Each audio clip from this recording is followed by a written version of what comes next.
Yes. Did Kenneth Starr adequately explain the problem with Vince Foster's car keys not being found in his pockets? I didn't get into the car keys because I knew I wouldn't have enough time. He has a little thing on the car keys. Starr's explanation, I need to explain what I'm explaining here. The park police searched Vince Foster's body at the park. They searched his car at the park. The theory of the death they had was that he had driven his car to the park. A little problem at the park real time that night, they couldn't find his car key. Honda has a single ignition key, I believe, ignition and door key. The park police officer probed all the way into Foster's pants pockets. He said, among other things, he was hunting for a piece of paper, namely a suicide note. What we are told to believe is that the investigator missed finding 2 separate key rings with a total of roughly 8 keys on them, both in the same pocket. I find that hard to believe. The White House sent 2 people to the hospital to visit the body before the death. Starr says they never got in to see the body, they just looked at it through glass. The park police investigator in a deposition stated that he didn't think it happened that way. I don't know what he bases that on, but that's what he said under oath. Kennedy in his deposition said that they waited at the hospital for 2 hours for permission to view the body, viewing the body apparently, according to Starr, at 10:30 through the glass. The park police investigator who gave Kennedy and Livingstone permission told the hospital people it was okay for them to get in or get to see the body, said that they pre-notified the hospital before Kennedy and Livingstone got there. Officially, Starr says Kennedy and Livingstone saw the body at 10:30. Kennedy in his deposition said they were at the hospital more than 2 hours. You go 2 hours back from 10:30, you get to 8:30. That is 45 minutes before the park police visited the body to get the keys, according to Starr. The park police logs indicate that the keys were recovered not when Starr says they were recovered at 9:12, but at 8:45. There's a real mishmash there. I think Starr did his best shot with reconciling the keys issue, but I think it comes up short. And there's also something, what happened when they left the hospital? Kennedy and Livingstone left the hospital. They drove to Kennedy's home, which was 25 minutes away. Kennedy changed clothes. They waited for Mrs. Kennedy to change clothes, and they drove to the Foster home. Kennedy says they arrived there between 10 and 11.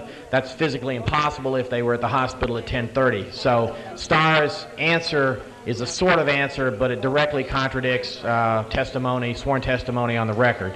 The other part of this that feeds into this that is informal, a friend of mine interviewed the nurse administrator at the hospital that night. The question would be, if Kennedy and Livingstone came before the park police, they could have dropped off the keys. Park police could have then picked them up.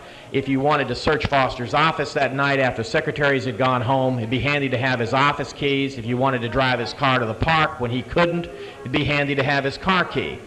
Okay? The night administrator at the hospital could not remember when Kennedy and Livingstone showed up. She told my friend that she wasn't under oath here. He was just talking with her. She couldn't remember the clock time when when the 2 park police investigators showed up, but what she told my friend was, quote unquote, the White House people came first.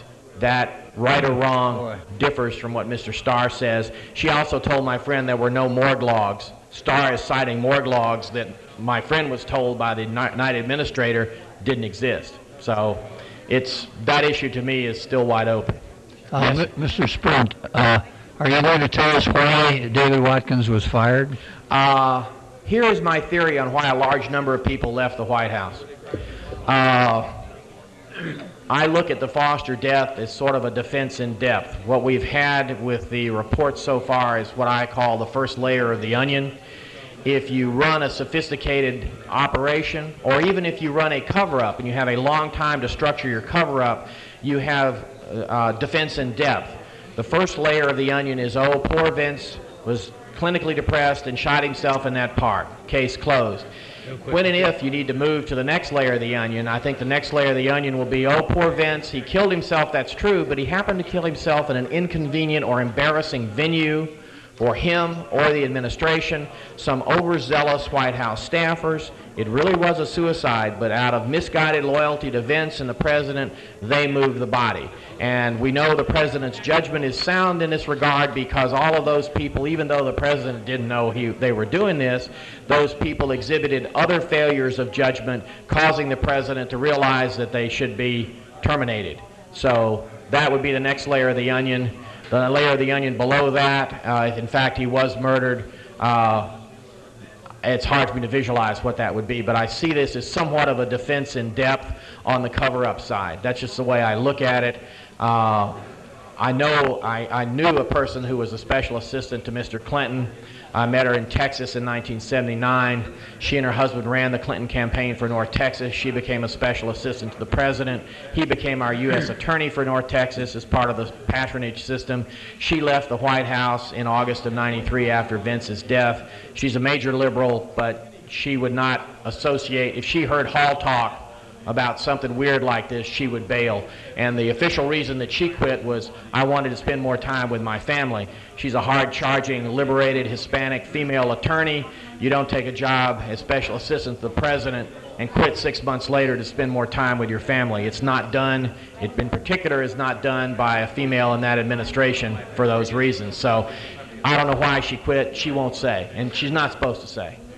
But, now that the report is out on the suicide and the addendum is there, it's November of '97. Has anybody confronted Starr with questions that are bombastic and aggressive, such as your findings or anybody else? Not in a public forum, because he won't allow that to happen. To recap the answer to an earlier similar question, my publisher, Media Bypass, sent their edited version of my article to Starr's office asking for pre-publication comment, indicating a willingness to put his comments in a sidebar. As of when I left town, whenever the hell that was, this morning, we had not heard back from him. But there's been no, let's meet the press with Ken Starr and the conspiracy kooks on the other side of the table firing questions and explanations back and forth. That has not happened. Yes, sir. Just two other points, if you could perhaps comment on. One was, perhaps you can tell us, when was it that Webb Hubbell, who is now evidently received lots and lots and lots of money, he said, as I recall, don't believe this was a suicide. Right. That was a... Go ahead. When did he say that? He is supposed to have said that...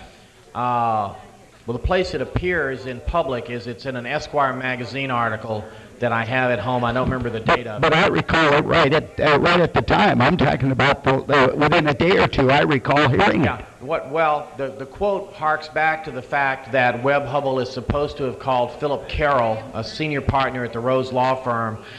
Philip Carroll was godfather to one of Vince's children, was Vince's mentor at Rose Law Firm. Okay. And Webb Hubbell is said to have said, in his first call that night or the next day to Philip Carroll, it wasn't a suicide, don't you believe it? Hubbell, I believe, has denied now that he said that, but he was quoted as having said that in the Esquire article. The other point was the next day when President Clinton brought quite a number of White House staff together and made what I thought was an extremely cryptic remark. And there hasn't been any comment on that at all. To me, it was such a telling remark. Perhaps you could recount that for us.